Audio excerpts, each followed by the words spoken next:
Një qytet I fshehur nën piramidat e Gizës? Në fillim të vitit 2025, një ekip arkeologësh italian dhe egjiptian njoftoi një zbulim të jashtëzakonshëm që mund të ndryshojë plotësisht mënyrën se si e kuptojmë piramidën e madhe të Gizës dhe zonën përreth saj.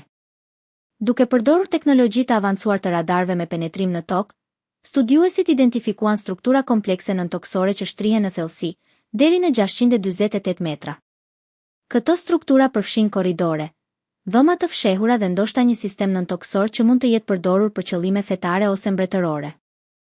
Disa historian besojnë se ky zbulim mund të jetë I lidhur me mitet e lashta që flasin për një qytet të nëndeshëm të ndërtuar nga faraonët për të strehuar thesare dhe për të mbrojtur sekretet e perëndive egjiptiane. Ky zbulim u bë I mundur fal bashkëpunimit midis Institutit Italian të Arkeologjisë dhe Universitetit të Kairos. Sipas raportit të ekipit, ky kompleks nëntoksor është I ndërtuar me gur të mëdhenj gëlqeror dhe përmban struktura që nuk janë parë më parë në arkitekturën egjiptiane. Disa spekulime sugjerojnë se mund të bëhet fjalë për një sistem të ndërlikuar tunelesh që lidhin piramidën e Kufut me tempujt përreth. Megjithatë, ky zbulim është ende I debatueshëm. Egjiptologu I njohur Zahi Haas ka shprehur skepticizëm, duke thënë se nuk ka prova të mjaftueshme që të mbështesin ekzistencën e një qyteti të fshehur.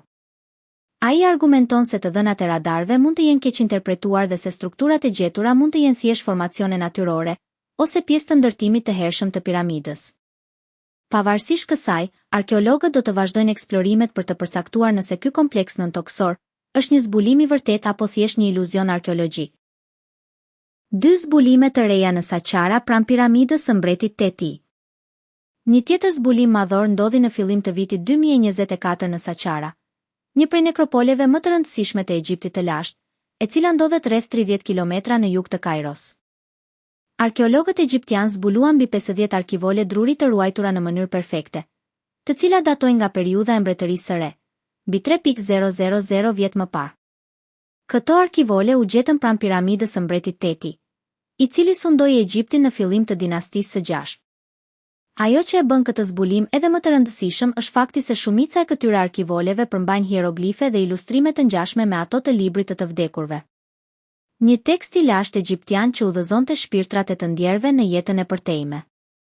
Përveç arkivoleve u zbuluan edhe objekte rituale, statuja të ndryshme dhe fragmente qeramike që tregojnë për tregtin midis Egjiptit dhe ishullit të Kretës gjatë asaj kohe.